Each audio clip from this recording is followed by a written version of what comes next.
6 lessons from 6 months sober. What's up, guys? My name is Cooper. I'm an online men's health and fitness coach. If you're new here, welcome to the channel. I make content about fitness, nutrition, longevity, and biohacking. So several years ago now, I was in college at a big party school. I was in a frat. I partied 3 to 4 nights a week. And honestly, alcohol was a huge part of my life and my identity.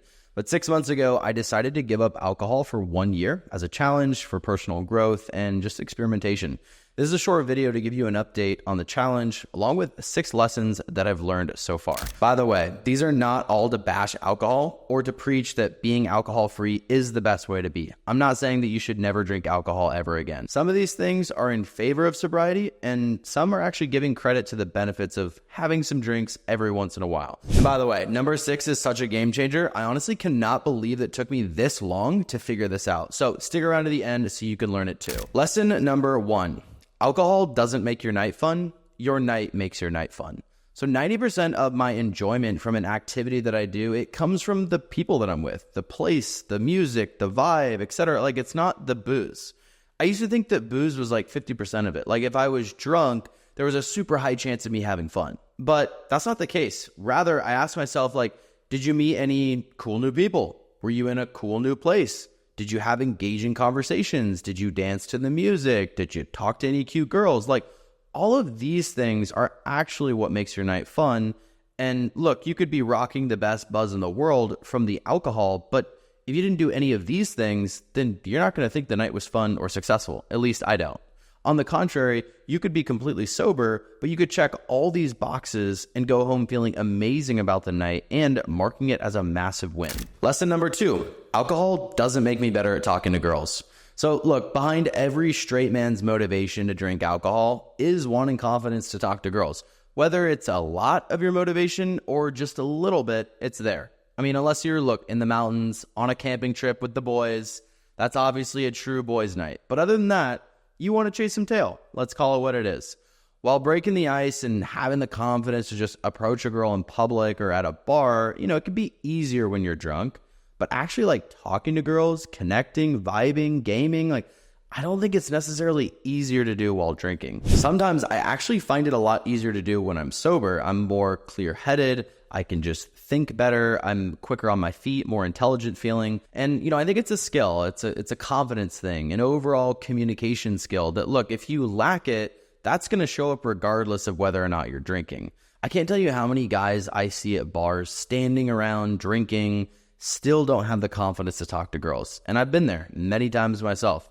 And just to be vulnerable for a second, I feel like the approach and really just breaking the ice with women has been a sticking point for myself. I mean, once that is done with, and obviously if there's a genuine connection with the girl, that's when I feel like my game or my banter is actually really good. It's just more of me getting out of my own head and making that initial contact. That's really something that I'm still working on. I think what I've realized is that in the past, when I've gone out drinking, I kind of let myself believe that, once I had this liquid courage, that talking to any girl would be easy and it would just come naturally. It was no friction. But in reality, that wasn't the case.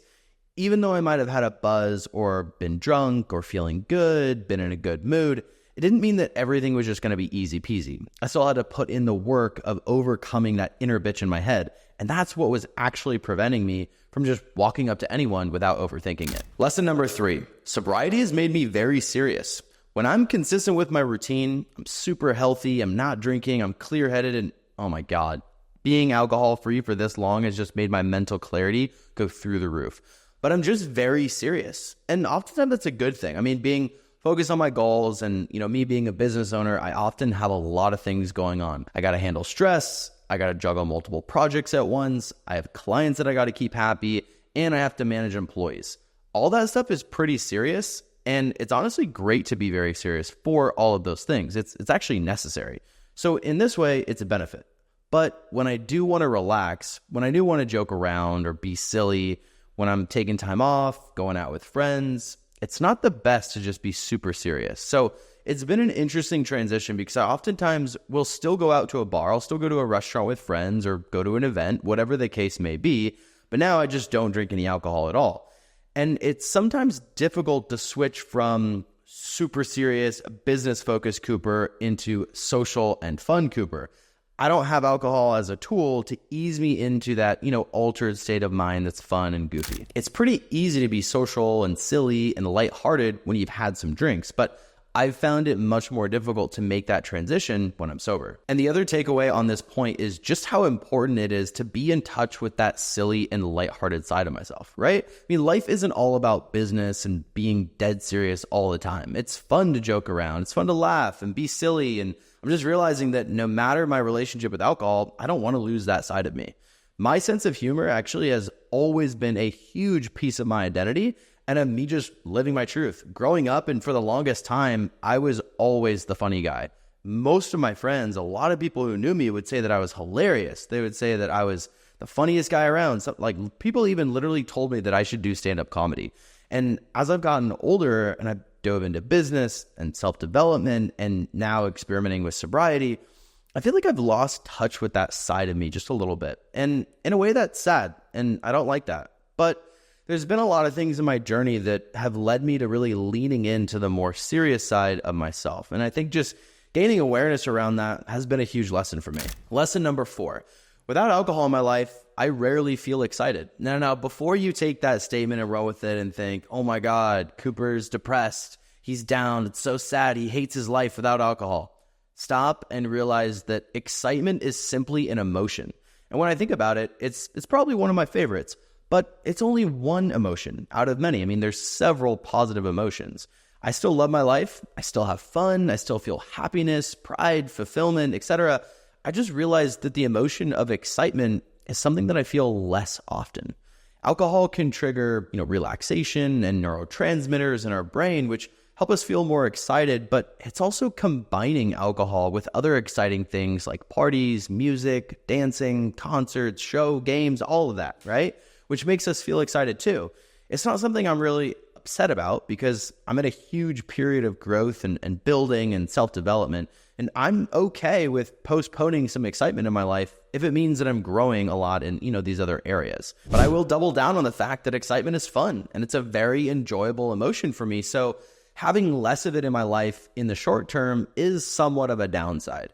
Because I'm not drinking, I also find myself doing less of the exciting things that I just mentioned above, like going to parties and concerts. And it's not just because I don't think that I can enjoy those things sober, I can, but it's mainly because, number one, I find those to be pretty distracting while I'm pursuing some other business goals. And number two, oftentimes, without the allure of drinking and wanting to let loose, I find myself just less interested in doing those things. Are they less fun without alcohol too? Yeah, I mean, that's definitely a piece of it.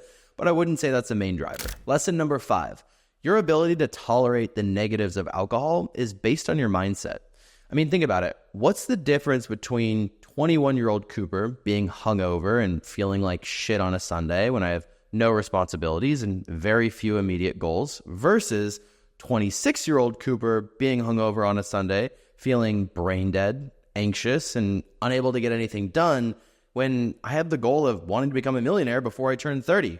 Well, when I was 21, it was like, haha, crazy night. I still feel pretty loopy and like, oh yeah, feel like shit, but it's all good. It's to be expected. I'm in a frat. I went out last night. I'll just lay around and watch movies all day. And then maybe I'll skip class tomorrow, maybe copy someone else's homework. But now when I'm 26, the day I started the Sober Challenge, I was traveling as a digital nomad, sitting in a coffee shop and trying to sign on to a Zoom call with a Spanish teacher that I paid and struggling to learn because my brain is working at 50%. Simultaneously, I'm anxious about all the stuff that I have to do to get my new business off the ground. And I'm freaking out. I'm punishing myself for putting myself in this situation. I'm thinking, I'm not where I need to be. I'm not doing what I need to do to get closer to my goals. And I'm pissed off at myself. I'm asking myself like, dude, what the fuck are you celebrating for? Like, what are you drinking for?